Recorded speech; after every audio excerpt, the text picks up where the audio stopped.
Hello friends, बहुत बहुत स्वागत है आप सभी का एक बार फिर से सरकारी हट में। तो इस वीडियो में हम लोग देखने वाले हैं कि जो आपका बीएससी नर्सिंग, एएनएम, जीएनएम और पैरामेडिकल कोर्सेज का जो ऑनलाइन फॉर्म है, ठीक है, उसको किस तरीके से फिल करना है, किन किन चीज़ों का ध्यान रखना है। क्योंकि मतलब यहाँ पर क्या है, सब कैटेगरी वगैरह सेलेक्ट करनी पड़ी है।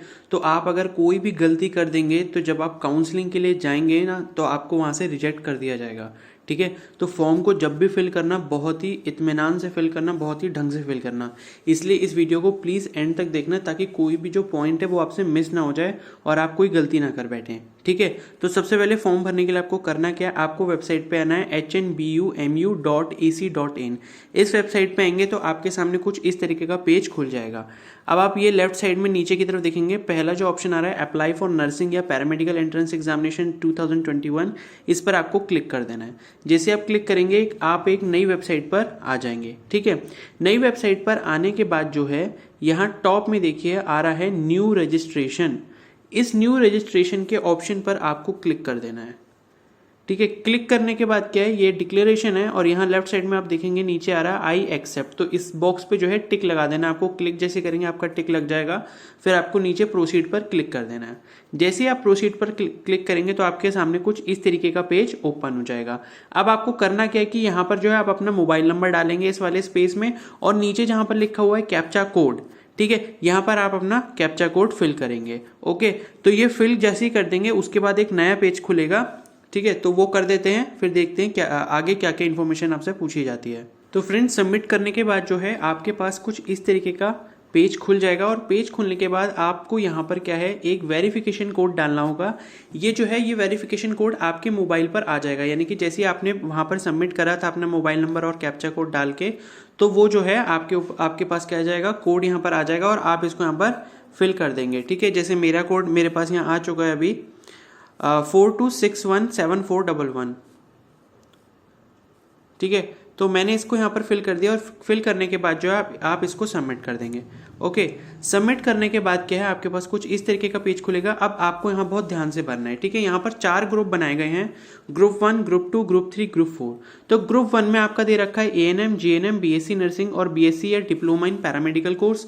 ग्रुप 2 में है आपका पोस्ट बीएससी नर्सिंग, और ग्रुप 3 है आपका एमएससी नर्सिंग या एनपीसीसी, और ग्रुप 4 है आपका एमएससी पैरामेडिकल। ठीक है, तो जैसे कि आप बीएससी नर्सिंग के लिए भर रहे हैं तो आप इस वाले बॉक्स में टिक लगा देंगे। ओके, अब आप अगर ये सोच रहे हैं कि आपको एएनएम का फॉर्म भी भरना है, तो आप बीएससी नर्सिंग के साथ एएनएम पर भी आप यहाँ पर टिक लगा सकते हैं। ठीक है, और किसी को मान लो अगर एएनएम और जीएनएम दोनों का फॉर्म भरना है, तो एएनएम पे क्लिक कर देंगे और जीएनएम पे क्लिक कर देंगे। ठीक है, तो ये दोनों बॉक्सेस में टिक आ गया, यानी कि आपको जो भी फॉर्म फिल करना है, मतलब जिस भी कैटेगरी के लिए फिल करना है, आप उस पर टिक लगा देंगे। ओके, तो अभी सपोज मेरे को बीएससी नर्सिंग के लिए करना है, तो मैंने बीएससी नर्सिंग पे लगा दिया। और एक चीज़ आपको ध्यान ये रखनी है कि आप फॉर्म भले ही मल्टीपल भरेंगे, लेकिन आप जितनी कैटेगरीज के लिए सेलेक्ट करते जाएंगे आपकी फीस जो है उतनी ही इंक्रीज होती जाएगी। यानी कि बीएससी नर्सिंग की सपोज 2000 रुपये फीस है जनरल कैटेगरी की, तो 2000 वो हो गए, और अगर आप बीएससी नर्सिंग के साथ एएनएम या जीएनएम भरते हैं तो 1500 उस कैटेगरी के अलग हो जाएंगे।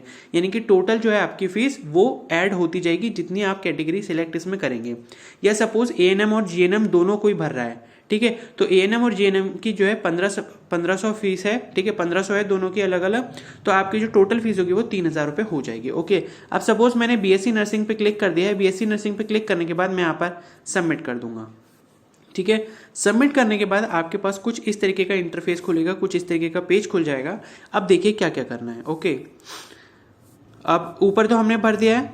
अब आपको सबसे पहले यहाँ पर क्या करना है, ये कैंडिडेट्स नेम आ रहा है। ठीक है, आपको यहाँ पर क्या भरना है, कैंडिडेट नेम, यानी कि आपको अपना नाम भरना है। फिर मदर्स नेम आ रहा है, आपकी माता का नाम भरना है। फिर डोमिसाइल ऑफ उत्तराखंड, इसमें आप यस कर सकते हैं, नो कर सकते हैं। ठीक है, जो भी अदर स्टेट वाले हैं वो इसको नो करेंगे, और जिनके पास उत्तराखंड का डोमिसाइल है उसको वो क्या करेंगे, यहाँ पर यस करेंगे। कैटेगरी यहाँ पर आप चेक कर सकते हैं, जो भी आपकी जनरल, एसटी, एससी, ओबीसी और ईडब्ल्यूएस। ठीक है, उसके बाद यहाँ पर राइट साइड में फादर्स नेम हो गया, डेट ऑफ बर्थ आप अपनी भरेंगे। ठीक है, डेट ऑफ बर्थ का फॉर्मेट लिखा है यहाँ पर, पहले आप अपनी डेट डालेंगे, फिर स्लैश, फिर अपना मंथ डालेंगे और फिर ईयर डालेंगे। ओके, जैसे सपोज अगर मेरी डेट ऑफ बर्थ है 5, फिर स्लैश डालेंगे, फिर 9, फिर 2000। सपोज मेरी डेट ऑफ बर्थ है, तो मैं कुछ इस फॉर्मेट में इसको एंटर करूंगा। फिर यहाँ पर आप जेंडर यहाँ पर अपना सेलेक्ट कर लेंगे। उसके बाद सब कैटेगरी, देखिए यहाँ पर काफ़ी क्वेश्चन आ रहे थे कि सब कैटेगरी में क्या फिल करना है और ये उत्तराखंड वुमेन क्या है। तो आप एक चीज़ ये ध्यान रखिए कि ये सब कैटेगरी सिर्फ वही लोग फिल कर सकते हैं जिनके पास उत्तराखंड का डोमिसाइल है।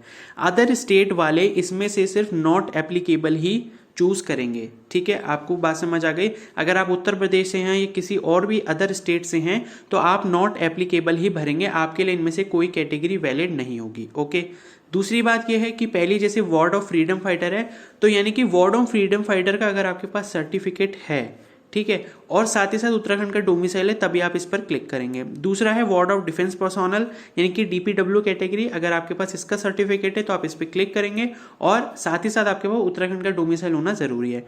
और ये डिफरेंटली एबल्ड का हो गया, ठीक है, PW category, person with disability, तो जिसके पास इसका सर्टिफिकेट है और साथ ही साथ उत्तराखंड का डोमिसाइल है वो इस पर क्लिक कर सकता है। ऑफन इन उत्तराखंड, अगर आपका ऑफन का सर्टिफिकेट है और उत्तराखंड से बिलोंग करते हैं, यानी कि उत्तराखंड का डोमिसाइल है, तब आप इस पर क्लिक करेंगे। उत्तराखंड वुमेन का मतलब यह है कि अगर आपके पास उत्तराखंड का डोमिसाइल है और साथ ही साथ आप फीमेल कैटेगरी से बिलोंग करते हो तो आप इस पर क्लिक करोगे। यानी कि जो भी गर्ल्स जो हैं, गर्ल्स जो है इस फॉर्म को फिल कर रही हैं और वो उनके पास क्या है, उत्तराखंड का डोमिसाइल है, तो वो इसको चूज करेंगे। ओके, अब आईडी प्रूफ, आप इसमें आधार कार्ड अपना सेलेक्ट कर सकते हैं, जो भी आपके पास आईडी है वो आप सेलेक्ट कर लेंगे।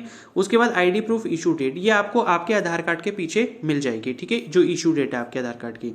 उसके बाद नेक्स्ट सेक्शन जो है वो आपका एड्रेस का है, तो आप अपना एड्रेस भर देंगे इसमें, ठीक है। और इसमें मतलब आपको पिन नंबर भी भरना है, यानी कि जो भी आपकी जगह है, जैसे सपोज अगर मैं हल्द्वानी की बात करूं तो 263139 जो है ये हल्द्वानी का पिन कोड हो गया, तो आप यहां पर अपने एड्रेस के बाद पिन कोड डाल सकते हैं और अपना एक अल्टरनेट मोबाइल नंबर डाल दीजिएगा और साथ ही साथ परमानेंट एड्रेस, अगर आपका परमानेंट एड्रेस और करस्पॉन्डेंस एड्रेस सेम है तो सेम यही वाला कॉपी करके आप इधर पेस्ट कर देंगे और यहाँ पर अपनी ईमेल आईडी डाल देंगे। ओके, अब देखिए यहाँ पर पूछा गया 10+2, यानी कि आपके क्लास 12th की मार्क्स जो हैं वो कितने हैं। तो पहले है मार्क्स ऑब्टेन, यानी कि आपके पास कितने मार्क्स है। सपोज अगर मैं बोलता हूँ कि किसी के 450 मार्क्स हैं और यहाँ पर है मैक्सिमम, मान लीजिए 500 का मेरा टोटल था, तो 450 जो हो गए आपके मार्क्स हो गए 500 में से, तो आपके यहाँ पर परसेंटेज ऑटोमेटिकली आ जाएगी 90%।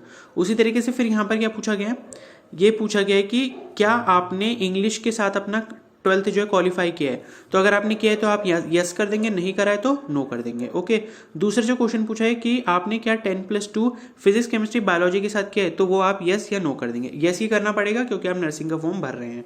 ओके, उसके बाद फिर आपको फिजिक्स के, केमिस्ट्री के और बायोलॉजी के भी मार्क्स इसी तरीके से भरने हैं।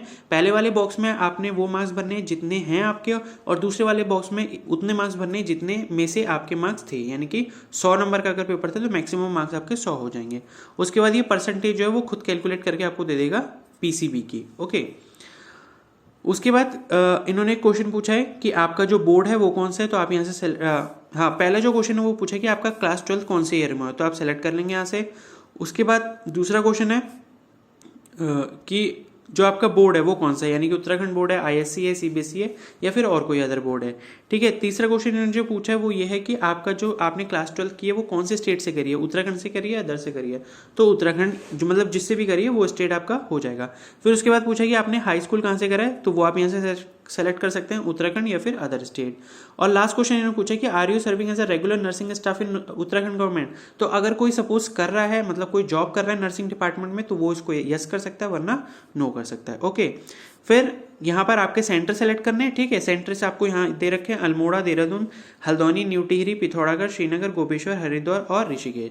तो आप इनमें जो है 3 सेंटर जो है सेलेक्ट करेंगे प्रायोरिटी के हिसाब से, जो आपके सबसे नजदीक होगा उसको सबसे पहले, फिर थोड़ा जो दूर होगा उसको सेकंड नंबर पे, फिर जो थोड़ा और दूर होगा उसको तीसरे नंबर पे।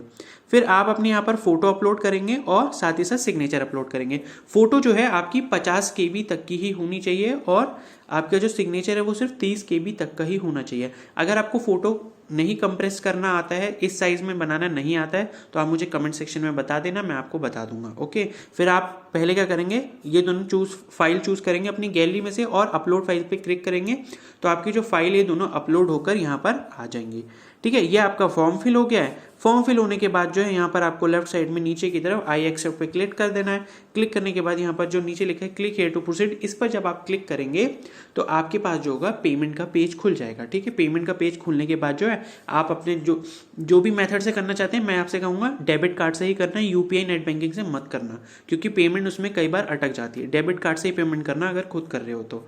ठीक है, डेबिट कार्ड से पेमेंट कर देना और पेमेंट करने के बाद जो आप अपना एप्लीकेशन फॉर्म जो है डाउनलोड करके अपने पास रख लेना प्रिंट करा के। ओके, तो इस तरीके से जो है फॉर्म भरना था। कोई भी इससे रिलेटेड जो है आपको इन्फॉर्मेशन चाहिए या कोई क्वेश्चन है तो आप मुझे कमेंट सेक्शन में बता सकते हैं, मैं आपका आंसर जरूर कर दूंगा। ओके, तो आई होप आपको ये वीडियो पसंद आई होगी, सारी इन्फॉर्मेशन आपने अच्छे से समझ ली है। ठीक है, तो चैनल पर नए हो तो सब्सक्राइब करना है, क्योंकि मैं इस पर स्ट्रैटेजी वीडियो लेके आने वाला हूँ कि आपको किस तरीके से किसके लिए पढ़ना है, यानी कि एएनएम, जीएनएम, बीएससी नर्सिंग या फिर पैरामेडिकल कोर्स की तैयारी आपको किस तरीके से करनी है। साथ ही साथ नर्सिंग एप्टीट्यूड और इंग्लिश कहाँ से पढ़नी है उसके नोट्स मैं आपको ज़रूर दूंगा। ओके, तो बस चैनल को सब्सक्राइब कर लेना, बेल आइकन को प्रेस कर देना और वीडियो ज़रूर लाइक करके जाना। Okay, so thank you and have a nice day.